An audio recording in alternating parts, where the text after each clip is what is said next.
The moon station, Luna Prime, was silent. Outside its giant glass windows, stars blinked in the cold vacuum of space. Inside, hundreds of alien leaders sat around a massive round table, their eyes fixed on one empty seat. The human seat? The Galactic Council had waited for years. After decades of war, Earth had finally agreed to sign the Treaty of Unity. Peace was within reach at least. That's what the galaxy believed. And then, the human delegation arrived. 3 figures walked in, slow and calm. At the front was Ambassador Chiron Vale, tall, serious, and unreadable. He wore no smile. He didn't need to. Behind him were 2 silent officers in dark suits. Their footsteps echoed in the quiet hall. The Virex Chancellor stood to welcome him, his voice deep and slick. "Welcome, Ambassador. May this day mark the end of bloodshed." Chiron nodded slowly. "Let us hope so." He sat down. The treaty was placed before them. A glowing document, signed by over 100 alien civilizations. Only one signature remained Earth's, but Chiron didn't touch the pen. Not yet. Across the galaxy, screens lit up. Billions watched the live broadcast. On space stations, colonies, and homeworlds, people cheered. Finally, peace. Finally, an end to destruction. But Earth knew better. High above Luna Prime, a small human satellite floated unnoticed. It looked like space debris, but inside, it was alive with signals. It listened. It recorded. And at that very moment, it picked up a private message. 2 alien warlords were speaking through a secure line. One was Virex, the other from the brutal Cathari Dominion. The Virex hissed, "The humans signed today. In 7 cycles, we hit their colonies." The Cathari laughed. "We pretend peace, but we strike hard. Their worlds will fall before they even blink." They thought their plan was secret. They didn't know Earth was always listening. Back in the treaty hall, Chiron still hadn't signed. The alien leaders shifted in their seats. Some whispered to each other. Some grew nervous. Finally, Chiron picked up the pen. He signed. Cameras flashed. Cheers erupted, and Chiron smiled, but his smile was different. Not relief. Not joy. Something colder. Something planned. Deep under the surface of Mars. Commander Rhea Dalton stood inside Earth's secret war room. A star map floated in front of her, showing every known alien fleet, base, and communication line. A young officer turned to her. "Ma'am, the treaty's been signed." Rhea didn't look up. "Good. Phase 1 is complete." The officer hesitated. "But if they betray us, what happens next?" Rhea pressed a button. The map shifted. Red icons appeared, dozens of human ships hidden across the solar system. "We don't wait for betrayal," she said. "We answer it before it begins." At the same time, on Earth, a child sat with her father watching the treaty ceremony. She clapped her hands and smiled. "Daddy, does this mean no more war?" Her father didn't speak at first. Then he nodded. "Maybe, sweetheart, maybe." But his hands were shaking. He had served in the last war. He knew what the enemy was capable of. And deep in his heart, he knew something was wrong. Very wrong. Later that night, on Luna Prime, Ambassador Chiron stepped into a dark hallway. He tapped his wrist comb. "Command, this is Vale. Alien transmission confirmed. Operation Iron Veil is live." A voice replied, "Acknowledged. All ghost fleets ready." He looked back at the treaty hall, where aliens still celebrated. Fools. They had no idea what Earth had prepared. They thought humanity trusted too easily. They forgot what humans do when they smell betrayal. In the shadows of deep space, Earth's hidden warships powered up, silent, invisible, deadly. Waiting. Watching. And ready to strike first. The galaxy celebrated. On 1,000 worlds, people danced under starlight. Aliens hugged strangers. War memorials were lit with peace candles. News headlines flashed. Unity at last. Earth joins the peaceful galaxy. But while the galaxy relaxed, Earth prepared inside an underground base beneath Europa's icy crust. A young data analyst named Mira Lang leaned over her screen. Her short black hair was messy. Her eyes were wide, staring at lines of alien code flashing across her terminal. Something was wrong. She replayed the intercepted transmission again. Virex, Cathari, hidden coordinates, secret fleet movements. Myra's fingers flew across the keys. Each time, the pattern grew clearer that the aliens had lied. They weren't preparing for peace. They were preparing for war. And the first targets were Earth's outer colonies. Mira ran through the corridor to the main briefing room. Dozens of officers were there, planning logistics and defense shifts. She burst in, out of breath. "Sir, I found something." It's a shadow signal buried deep in the treaty communication logs. General Rake tilted his head. "Explain." "They've already mobilized ships, not just patrols, attack fleets, coordinated across 3 species." Another officer frowned. "Maybe it's a drill." "No, sir," Myra said, shaking her head. "They're using encoded Virex battle codes. It's real, and we're the target." Silence filled the room. Then the general spoke. "Send it to command. Wake all ghost fleets. It's starting sooner than we thought." In deep space, near the rings of Saturn, Fleet Echo Black received the order. No lights, no signals. Stealth mode. Captain Jules, a scar-faced veteran, opened the encrypted message. "Iron Veil, Phase 2. He smiled. Finally. Around him, dozens of human warships activated shields, powered weapons, and locked onto alien coordinates. They weren't going to wait to be attacked. Meanwhile, on a distant alien station called Near Kara, the Cathari Dominion held a private celebration. Alien commanders drank glowing liquid and laughed. "The humans were too eager," said one. "They jumped at the chance for peace. Weak species always do." Another leaned forward. "Our ships are already near their mining colonies. No alarms. No defenses. The first strike will be clean."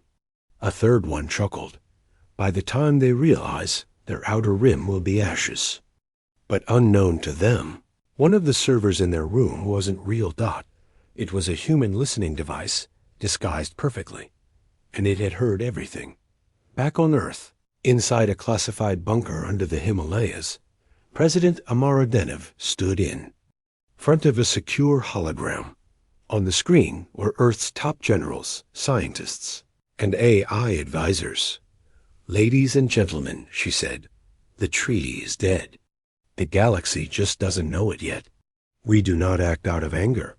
We act because we always knew this day would come. Activate Protocol Mirror Blade." On the same day, while alien fleets quietly moved toward Earth's colonies, they were followed closely by small, cloaked drones, human-designed, untraceable. One alien scout ship noticed something. "There's movement in the shadows," the pilot said, but before he could finish, the screen went black. His ship had disappeared. No trace. No debris. Just silence. At the edge of the Andreno system, a Virex battle group waited for orders to strike the human mining station on planet Rho-7. Suddenly, their long-range radar flashed red. Unknown contacts approaching. Fast, silent, precise. Then, chaos. Dozens of alien ships exploded in perfect formation. Not a single human voice was heard. Not a warning. Not a message. Just clean, calculated destruction. In space, a message blinked across the void sent directly to every alien warship involved in the secret. "Betrayal. We were never blind. We were never weak. You taught us war. We learned it better than you ever could." Earth Command, the alien fleets were confused. 3 hours ago, they had been smiling, confident. Ready? Now. Their command channels were silent. Ships were gone, destroyed without warning. No alarms, no escape. What shocked them most was how fast it happened, and how quiet the humans were. On the bridge of the Cathari command cruiser Varnak, Commander Ulrox paced angrily. The red scales on his neck twitched with stress. "Where are the survivors?" He barked. "There are none," his officer replied. "Virex forces lost 4 fleets. Our ships in Sector Theta ... never responded." Ulrox growled. "This isn't random. This is strategy." Then came the worst news. A strange message had appeared on every Cathari battleship screen. "You never controlled this war. You only thought you did." The message came with a single image, a star map, and each blinking red dot marked every alien fleet's position, even the secret ones.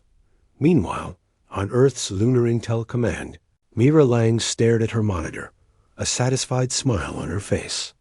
She leaned back in her chair. "They took the bait," she whispered. General Rake nodded. "Beautiful work. Your fake transmissions fooled all of them." For weeks, Mira and her team had been feeding the Alien Alliance false intelligence fake human fleet positions, fake fuel shortages, fake colony numbers, and the aliens believed it all. Now their fleets were in the wrong places. Their supply lines were exposed, and they didn't even know how Earth knew their battle plans, because Earth didn't just crack the alien codes. Earth wrote them. In the dark of deep space, near the Ur cloud, the human ghost armada floated silently. These were not normal ships. They used reflective armor, silent drives, and mimic engines. They could not be tracked, could not be heard, could not be seen. If they fired. Commander Jules stood at the helm of HSS Valkyrie, watching as another alien convoy entered the trap. "Zone. Permission to fire?" the officer asked. Jules nodded. "Let's teach them how humans play chess." Moments later, the vacuum of space lit up with silent explosions. Back at the Galactic Council Station on Luna Prime, Ambassador Chiron Vale sat calmly in his quarters. He watched the alien news feeds flood with confusion and fear. One headline stood out: "Unknown force attacks alien armadas. Is Earth behind it?" Chiron smirked. "They're starting to ask the right questions," he said. A voice responded from his wristcom. "Phase 3? "Not yet," Chiron replied. "Let them think they still have control. The longer they believe, the harder they'll fall." On the alien homeworld of Corax Prime, the supreme warlord of the Virex shouted at his generals. "How did the humans know? Who leaked our fleet routes?" No one had an answer, because no one had noticed the Virex's central war. I had been hacked 6 weeks ago by Earth. Every command, every message, every defense code was already in human hands. Meanwhile, a new signal appeared in alien space. A human voice. Calm. Cold. "This is not your war anymore. You used peace as a trap. But humanity made peace a weapon. Surrender or vanish." The galaxy whispered in fear. Across thousands of systems, a name was spreading.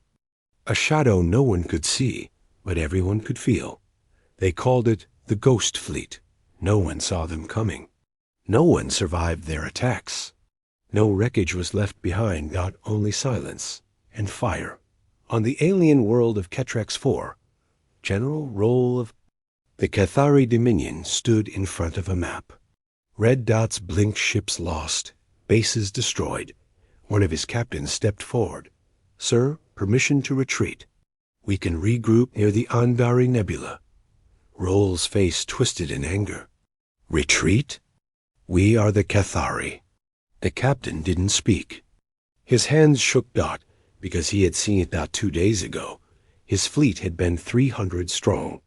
They approached a human-controlled moon in the dark zone.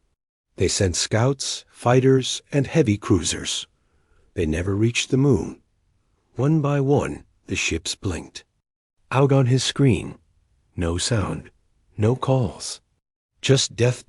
It was like something pulled them out of space itself, the edge of the solar system. Inside the HSS Valkyrie, Commander Jules watched another alien convoy drift into range. Stealth weapons. Charged, his officer said. Ready on your command. Jules didn't smile. He never did. Engage, he said. Invisible beams cut through space. Missiles that couldn't be seen launched without warning. Ships fell apart, silently like metal, turning to dust. No survivors. Again, at Earth Command, President Amara stood before a screen showing every battlefield. She spoke to her generals. The galaxy is now afraid of a ghost, she said. Let them be. That fear is power. But Mom, one general asked, should we strike the heart of their empire? She shook her head. Not yet. First, we make them turn on each other? On Virex Prime, the High Council of Lizari argued loudly. Some believed Earth had spies. Others blamed the Cathari. Some even whispered that Earth had made alliances with ancient machines. None of this makes sense. A council member shouted, how can they strike in 20 systems at once? Another replied, trembling, what if they were never behind us, but always ahead of us? In deep space, a Cathari commander broke ranks. He sent a secret message to Earth. We want to defect. The war is lost. Please spare our colony. Earth received the message. They said nothing. But 3 hours later, that commander's colony was untouched, while 2 nearby alien worlds were destroyed. The message was clear. Loyalty will be remembered. Back on Luna Prime, Ambassador Karen sat in a dark chamber, reviewing new reports. More alien ships destroyed. More leaders panicking. And now, alien leaders were turning against each other. The Virex blamed the Cathari for the peace treaty's failure. The Cathari blamed the Nulari for leaking battle codes. Civil war was boiling under the surface. Chiron placed his hands together. We never needed to destroy them, he said. We just needed them to fear and fracture. In orbit, the Ghost Fleet moved again. Silently, deadly, and without mercy. End of Part 4. Word count, approximately 810. The price of deception from the galactic peace was a setup, but humans played a deadlier game. The Galactic Council was in chaos. Once, proud alien leaders now shouted over each other. Accusations flew like sparks. Alliances crumbled. Old friendships shattered. And in the middle of it all, a single human video began to play across the galaxy. The screen opened with silence. Then came the voices of the alien warlord's secret recordings Earth had captured weeks ago. We signed the peace treaty today, but soon the humans fall. Hit their colonies hard, fast, no survivors. Billions of viewers watched in shock. On Virex, on Cathari worlds, on neutral colonies, everyone saw the betrayal with their own eyes. And then the screen changed. Human President Amara Denev appeared. Her voice was calm, firm, unshaken. We were offered peace, but they offered it with blood behind their backs. Earth did not start this, but Earth will finish it. Riots broke out across alien worlds. Peaceful species turned on their leaders. Neutral systems that once supported the Council cut ties. Protests filled the streets. Statues of warlords were torn down. Some alien leaders tried to speak to the public, but no one believed them anymore, because Earth had done the one thing no one else dared: tell the truth. Inside the war room on Mars, General Rhea watched as galaxy-wide data poured in. 35 systems had turned against the Council. 10 major fleets had surrendered, and dozens of alien colonies were requesting talks with Earth, not to fight, but to join. She turned to Myra. Lang, the young analyst who first cracked the betrayal. You just broke the galaxy. Rhea said. Mira gave a tired smile. They broke it first. We just showed everyone the cracks. In deep space, the Ghost Fleet received new orders. Hold. Observe. Let the Council destroy itself. Commander Jules stood in silence on the bridge of HSS Valkyrie.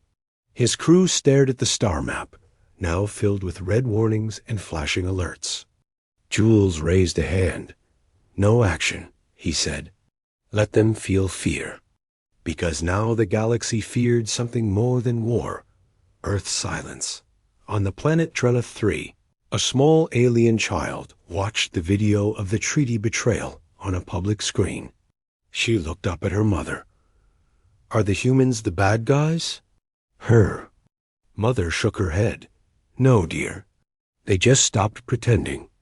Meanwhile, in a dark hall on Luna Prime, Ambassador Kyron Vale received a message. Was from the surviving Cathari leadership. We want peace. Real peace. Earth leads now. We surrender. Kyron closed his eyes. The words were victory. They tasted bitter. In Earth's capital, President Amara stood before her people and the galaxy. We wanted peace. But they used it as a weapon. Now we carry a heavier burden. To rebuild a broken galaxy, one that fears us. One that doubts. U.S., but one that will never again try to destroy us. This is not a victory march. This is a warning.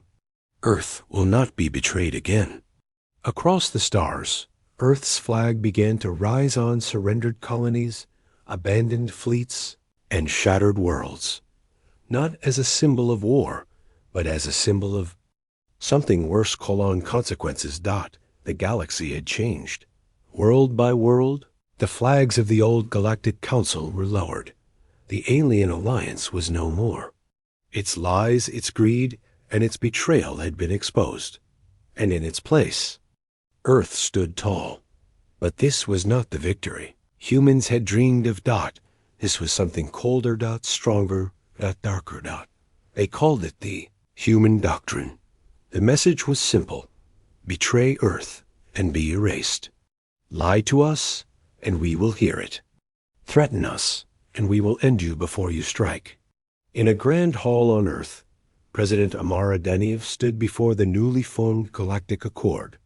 Members from dozens of species now sat in the same seats where the old council once ruled.